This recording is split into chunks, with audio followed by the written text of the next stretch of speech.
নমস্কার দর্শক বন্ধুরা, আমি মৌসুমি। আপনারা দেখছেন আমার চ্যানেল কুক উইথ মৌসুমি। আপনাদের সকলকে আমার এই চ্যানেলে স্বাগত জানাই। আশা করছি আপনারা সকলে খুব ভালো আছেন। আজ আমি পটল দিয়ে দারুণ টেস্টি একটা রেসিপি আপনাদের কাছে শেয়ার করব।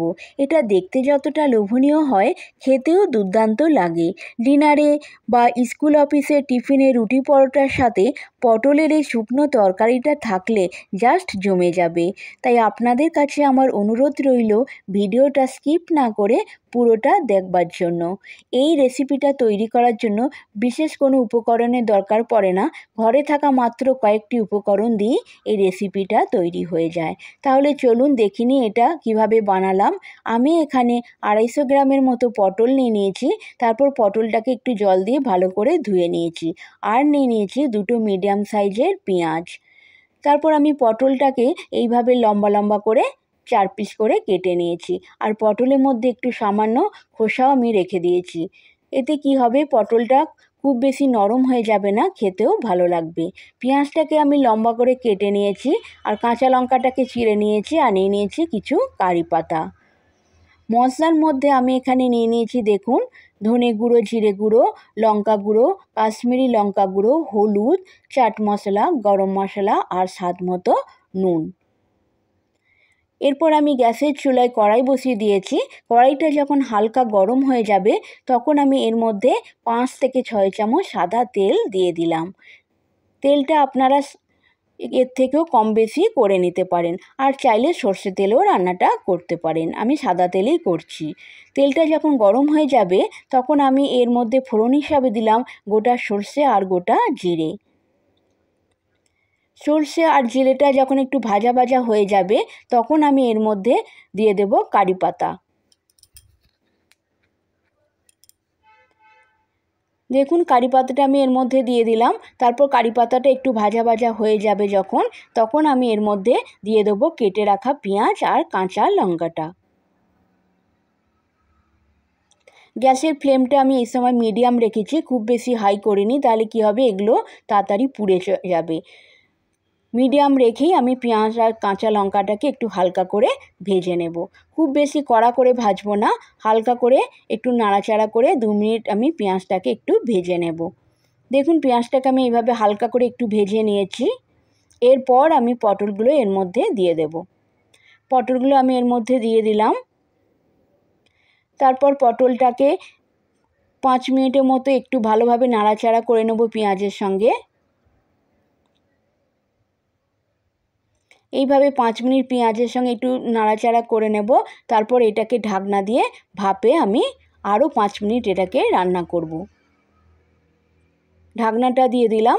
তারপর 5 মিনিট পর আমি ফিরে আসছি। 5 মিনিট পর ফিরে এলাম বন্ধুরা। দেখুন, পটলটা আমার অনেকটাই সেদ্ধ হয়ে গেছে। আবারও এটাকে একটু ভালো করে নাড়াচাড়া করে নিচ্ছি। এই রেসিপিটার মধ্যে কোনো রকম জল দেওয়া যাবে না। এইভাবে নাড়াচাড়া করে ঢাকনা দিয়ে দিয়ে রেসিপিটা তৈরি করতে হবে। তারপর এখানে আমি সমস্ত গুঁড়ো মশলাগুলো দিয়ে দিলাম। গুঁড়ো মশলাটা দেওয়ার পর এটাকে ভালো করে পটলের সঙ্গে মিশিয়ে নিতে হবে। গ্যাসের ফ্লেমটা আমি একদম লো রেখেছি, খুব বেশি হাই করিনি। লো রেখে আমি এটাকে ভালো করে মশলাটাকে কষিয়ে নেব। দেখুন, ভালোভাবে আমি মশলাটাকে কষিয়ে নিয়েছি। খুব অল্প তেলেই আমি রান্নাটা করছি। খুব বেশি তেল এই রেসিপিটা দরকার পড়ে না, অল্প তেলেই রান্নাটা হয়ে যায়। আবারও আমি ঢাকনা দিয়ে দিলাম। ঢাকনা দিয়ে আবারও আমি এটাকে 2-3 মিনিট কুক করলাম। দেখুন, পটলটা সুন্দরভাবে আমার ভাজা হয়ে গেছে। কালারটাও কত সুন্দর হয়েছে। তারপর আবারও এটাকে একটু নাড়াচাড়া করে নিচ্ছি।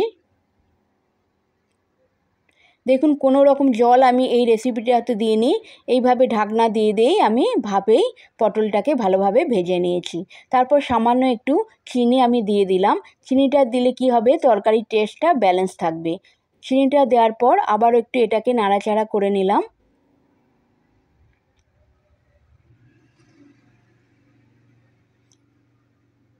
সুন্দরভাবে পটলগুলো আমার ভাজা হয়ে গেছে। তারপর একটু কসুরি মেথি আমি হাত দিয়ে রগড়ে পটলের উপর দিয়ে দিলাম। কসুরি মেথিটা দিলে কি হবে, এর টেস্টটা দুর্দান্ত লাগবে। কসুরি মেথিটা দেওয়ার পর আবারও এটাকে একটু নাড়াচাড়া করে নিয়ে আবারও এটাকে একটু ঢাকনা দিয়ে আমি 1 মিনিটের মতো রেখে দেব, যাতে কসুরি মেথিটার ফ্লেভারটা ভালোভাবে পটলের সঙ্গে মিশে যায়। এইভাবে ঢাকনা দিয়ে আমি রেখে দেওয়ার পর এটাকে আমি একটা প্লেটে এবার সার্ভ করে নিলাম।